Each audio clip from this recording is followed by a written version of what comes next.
Bonjour, bienvenue dans la série sur la relativité. Donc nous attaquons le paradoxe des jumeaux. Alors, commençons par le paradoxe classique. On a deux jumeaux, Albert et Bernard, A et B, qui sont sur Terre et qui ont le même âge. Albert reste sur Terre. On l'appellera le repère, le référentiel K. Et Bernard, lui, entame un voyage dans l'espace, un voyage en ligne droite, sur une distance L, et à une vitesse V très élevée. On suppose qu'il a une fusée très futuriste et capable d'atteindre de très grandes vitesses, et un facteur gamma correspondant. Arrivé au bout de la distance L, il fait demi-tour et revient à la même vitesse où il retrouve Albert sur Terre. Le temps du voyage, tel que mesuré par Albert, est simplement la distance parcourue de L, deux fois la distance L, divisé par V, la vitesse.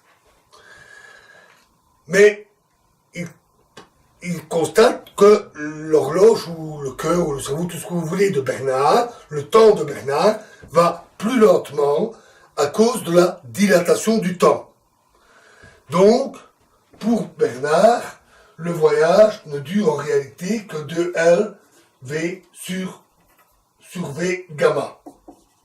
Gamma étant supérieur à 1, Bernard, quand il retrouve son frère, est donc plus jeune que Albert. C'est le paradoxe classique. Alors, en soi, c'est pas un paradoxe. C'est parfois considéré comme étonnant, surprenant, ou même paradoxal, mais d'un point de vue classique, de la physique classique. Se dire que, étonnamment, ils n'ont plus le même âge. Mais d'un point de vue de la relativité, c'est tout à fait normal à cause de la dilatation du temps. Prenons maintenant le point de vue de Bernard. Il va parcourir une certaine distance, L'. Alors on ne peut pas considérer qu'elle est égale à L à cause de la contraction des longueurs. Donc pour lui, la durée sera 2L' sur V. Et lorsqu'il observe Albert, il le voit s'éloigner de lui, puis revenir vers lui quand il retourne à son point de départ. Et donc, pour lui, c'est Albert qui est en déplacement, tout est relatif. Et donc, la dilatation du temps étant réciproque, il constate que la durée du temps de Albert est 2L' sur V gamma. Et donc, c'est Albert qui est plus jeune lorsqu'il se retrouve. Et là, on a un paradoxe. Puisque, en utilisant le premier raisonnement, on dit que c'est Bernard qui est plus jeune, et en utilisant le deuxième raisonnement, le deuxième point de vue, on dit que c'est Albert qui est plus jeune lorsqu'il se retrouve. C'est la base du paradoxe des jumeaux. Notons que ce paradoxe a pris pour racine un article publié par Langevin, d'où le terme de jumeaux de Langevin, qu'il a publié en France, en français, peu de temps après la naissance de la relativité d'Einstein. Langevin avait une grande admiration pour cette théorie, et Langevin n'a pas fait cette erreur de raisonnement, parce qu'il y a bien une erreur de raisonnement, il n'a pas fait ça. Il a analysé correctement la situation, il n'a d'ailleurs pas lourdement insisté sur le résultat. C'est d'autres personnes, inconnues, ou du moins je ne les connais pas, qui ont mal interprété la relativité, et ont donné ce nom à Langevin, les jumeaux de Langevin. Donc le nom est quelque peu apocryphe. Le paradoxe des jumeaux de Langevin n'est pas de Langevin. Alors la solution. La solution en fait est relativement simple. Parce que nous avons tout simplement mal utilisé la relativité restreinte. Rappelons-nous les postulats, notamment le postulat de relativité restreint, qui s'applique au repère galiléen, repère inertiel. Or, donc, on peut parfaitement se placer dans le repère d'Albert et effectuer ce raisonnement-là, qui est correct. Mais, le référentiel de Bernard n'est pas inertiel. Il se déplace à vitesse constante, ça c'est bon, mais il fait demi-tour, ce qui ne peut se faire qu'avec des accélérations. Le repère de Bernard, le référentiel de Bernard, sur la totalité du voyage, n'est pas inertiel. Et donc, nous n'avons aucune preuve, aucune garantie que l'on puisse appliquer les transformations de Lorentz sur la dilatation du temps en se plaçant dans un tel référentiel. Et donc, ce raisonnement est erroné.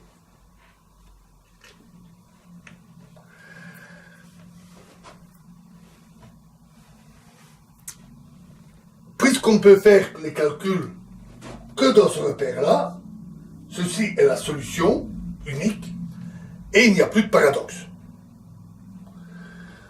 Alors vous pensez bien que ce genre de remarque n'a pas toujours satisfait les amateurs qui aimeraient bien voir le point de vue de Bernard.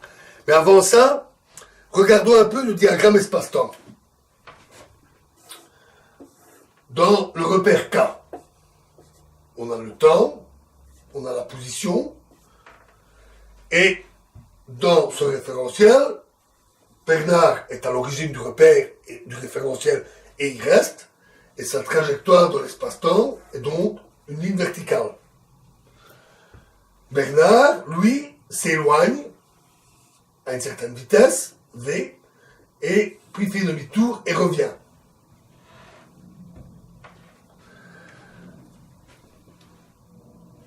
On voit que les trajectoires de Albert et Bernard dans l'espace-temps sont singulièrement différentes. Une ligne droite pour Albert, une ligne brisée pour Bernard. On calcule facilement le temps propre associé à ça, c'est la dilatation du temps, du fait que la droite est inclinée, il lui correspond une certaine dilatation du temps. Et donc, la trajectoire est plus courte en temps pour Bernard. Cette différence de trajectoire, qui est la cause du phénomène observé dans le paradoxe des jumeaux, le fait que Bernard a une trajectoire inclinée dans un sens et puis dans l'autre, fait que son temps s'écoule plus lentement, et ça lui permet aussi de retrouver Albert à son retour. Et c'est donc ces trajectoires différentes qui conduisent au phénomène constaté.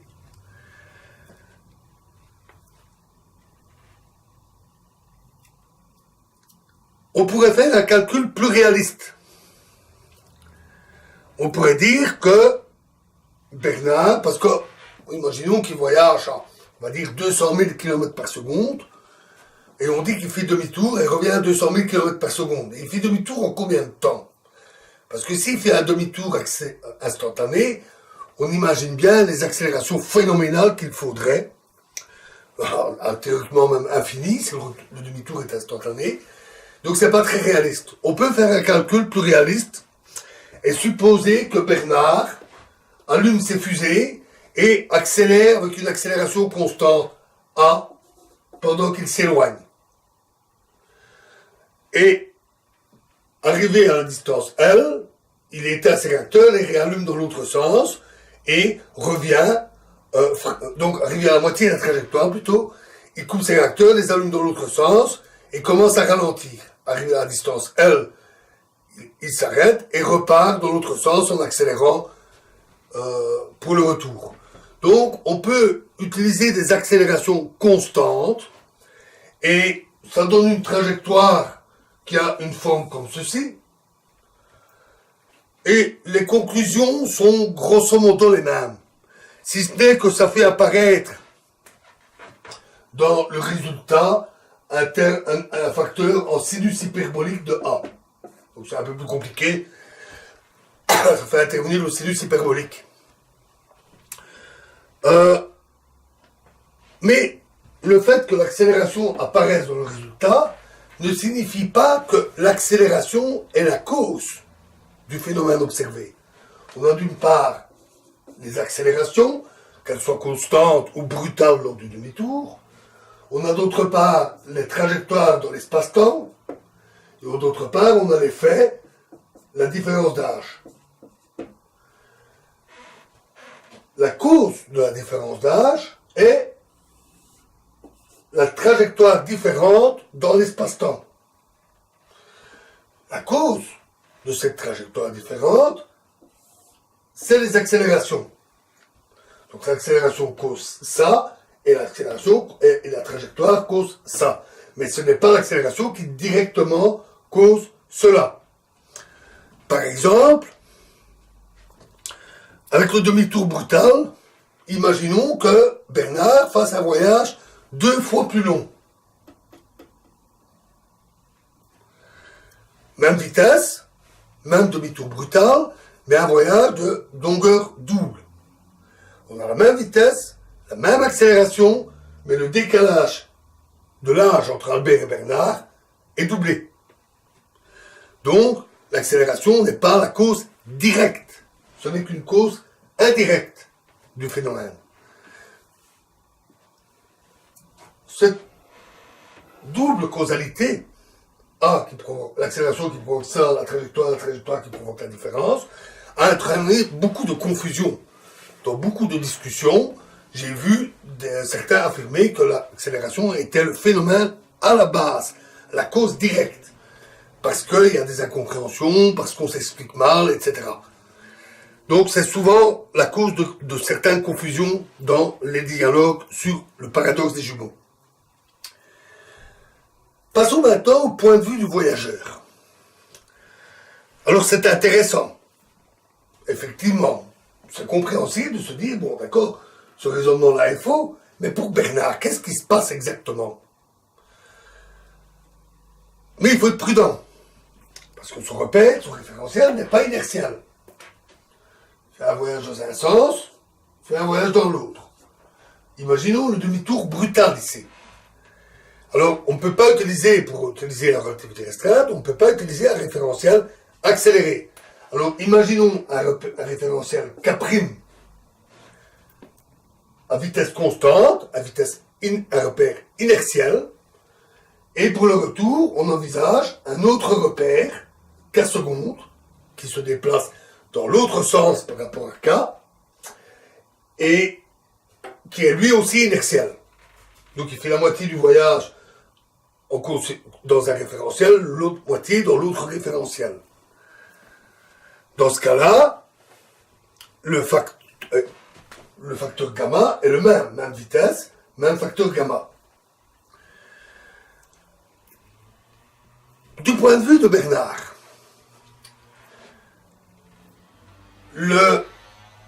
s'il considère la longueur, la distance L du voyage, Bernard étant en déplacement, il voit cette distance, par exemple la Terre est une planète d'arrivée, se déplacer par rapport à lui.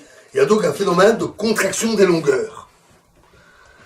Donc, pour lui, la distance parcourue est en réalité L sur gamma. Dans K' et aussi dans K seconde. Donc, le temps est de parcours pour Bernard est L sur V gamma. Et puisqu'il le fait dans les deux sens, c'est 2LV sur gamma. Voilà déjà une première chose rassurante, c'est le même résultat qu'ici. On n'obtient pas le résultat ici. Enfin si, c'est le même avec le L sur gamma. On retrouve le même résultat initial. C'est déjà un bon point.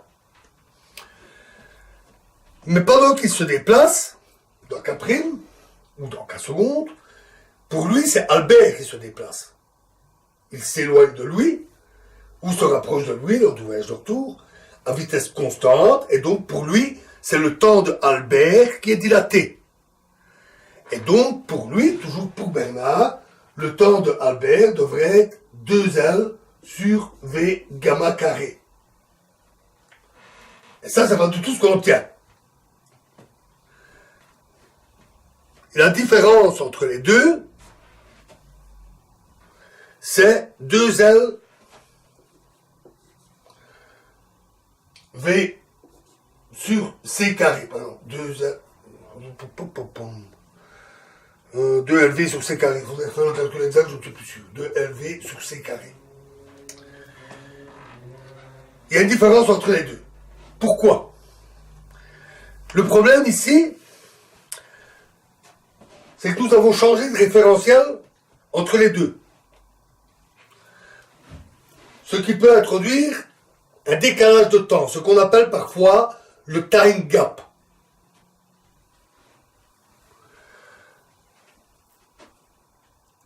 Il ne s'agit pas, il est dû au fait que on a une coordonnée du temps t' ici et une autre coordonnée du temps t secondes ici. Les raisonnements sur la dilatation du temps ont été faits avec t' dans un cas et avec t secondes dans l'autre. Mais lorsque l'on change, ici, on passe de t' à t secondes. Ce qui peut introduire un changement, le time gap.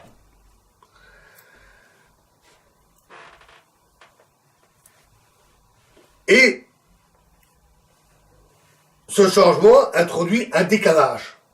Du point de vue de Bernard, dans le temps écoulé pour Albert, il y a un brusque changement. Alors attention, il ne s'agit pas ici d'un vieillissement brutal de Albert. Pour avoir une meilleure vue de ça, il faudrait imaginer ce que voit Bernard. Nous y viendrons bientôt. Ce que voit Bernard avec ses yeux. Ici, il s'agit simplement de coordonnées, de variables utilisées pour étiqueter les événements et que nous avons synchronisées selon nos règles habituelles.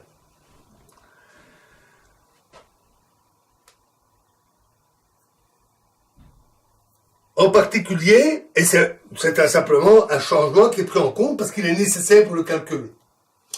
En particulier, nous avons synchronisé nos repères de façon à ce que x égale x' égale x seconde égale 0, quand t égale t' égale t seconde égale 0. Tout autre synchro introduirait des décalages d'autres sortes. Et évidemment, il se rend compte plus, le changement se fait à un autre endroit plus tard, ce qui introduit une différence entre les deux coordonnées.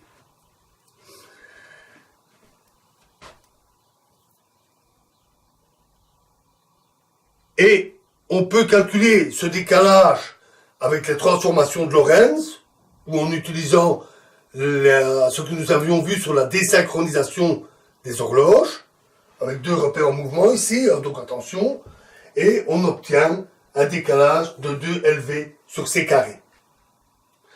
Et donc, pour Bernard, on a, quand il regarde le temps d'Albert, c'est L sur V gamma carré dans un cas, plus L sur V gamma carré dans l'autre cas, auquel il doit rajouter le décalage dû aux coordonnées.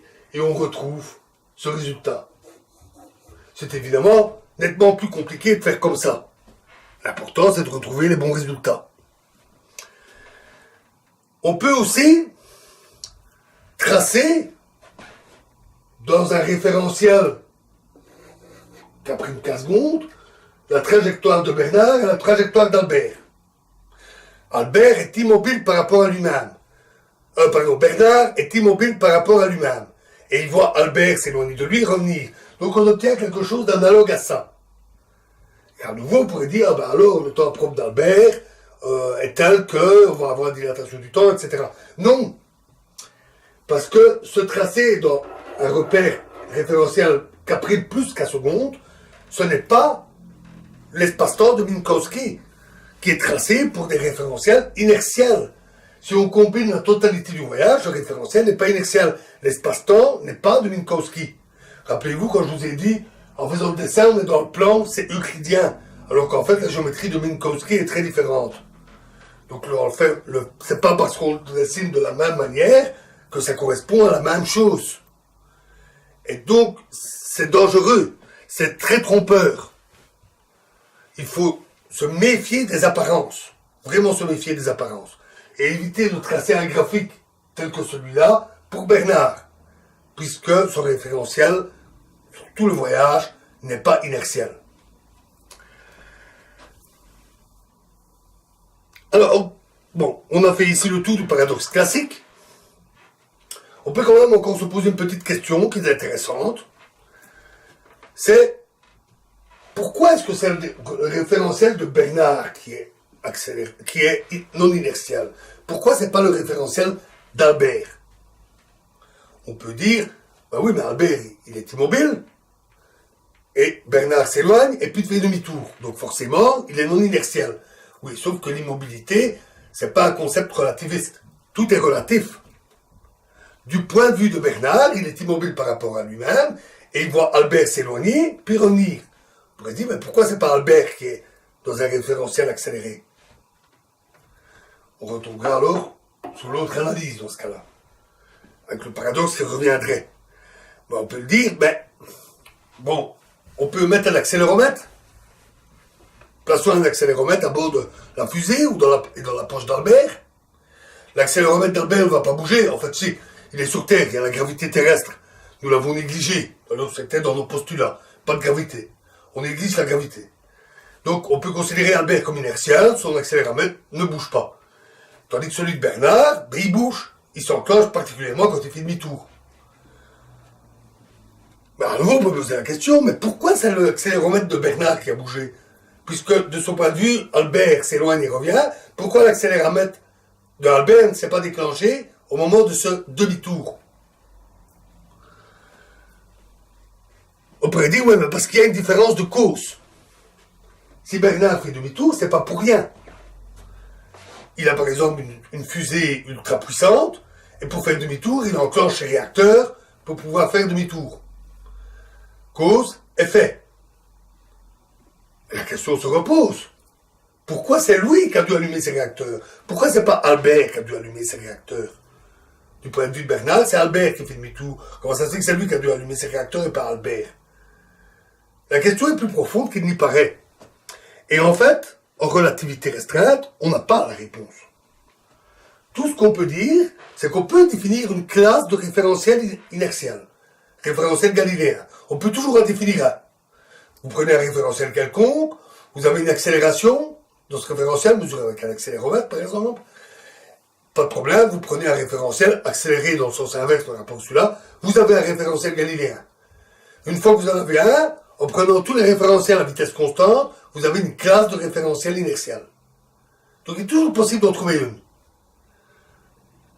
La question de savoir pourquoi les autres ne le sont pas est différente. C'est un constat physique. Cela suffit pour appliquer la relativité restreinte.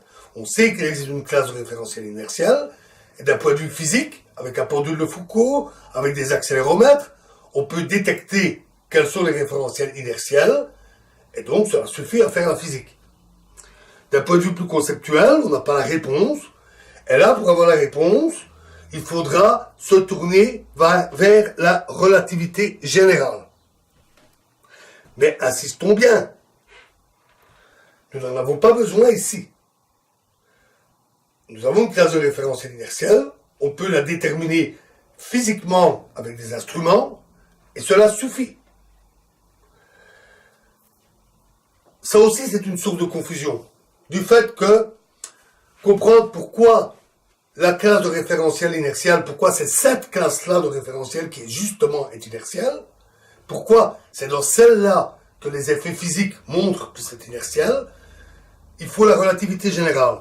Et donc, certains ont cru que le paradoxe des jumeaux ne pouvait se comprendre qu'avec la relativité générale. De plus, comme je l'ai dit, le référentiel de Bernard, sur tout le voyage, est non inertiel. Comme en relativité restreinte, on utilise des référentiels inertiels, certains aussi ont dit, ah ben alors il faut la relativité générale. C'est faux. La question méritait d'être soulevée ici, et bien sûr nous aborderons plus tard la relativité générale, mais pour le paradoxe des jumeaux classiques, on n'a pas besoin de la relativité générale. Voilà, alors je vous ai dit, le time gap, c'est bien, c'est un changement de coordonnées, mais ce serait bien de savoir ce que voit Bernard avec ses yeux. Qu'est-ce qu'il constate quand il regarde Albert? Et ça, c'est ce que nous verrons dans la prochaine vidéo. Donc nous allons en faire deux vidéos pour deux jumeaux, c'est parfait. Nous allons faire une autre, dans la prochaine vidéo, nous verrons ce que l'on appelle l'explication Doppler. Ce n'est pas, à mon sens, la meilleure explication, selon moi, pour expliquer le paradoxe des jumeaux, mais l'ayant compris, je pense qu'il est utile parce qu'il permet d'avoir une vision plus physique sur ce que voient réellement les deux jumeaux lors du phénomène. Nous verrons l'explication de Doppler ainsi que d'autres circonstances, certaines variantes du paradoxe. Je vous remercie.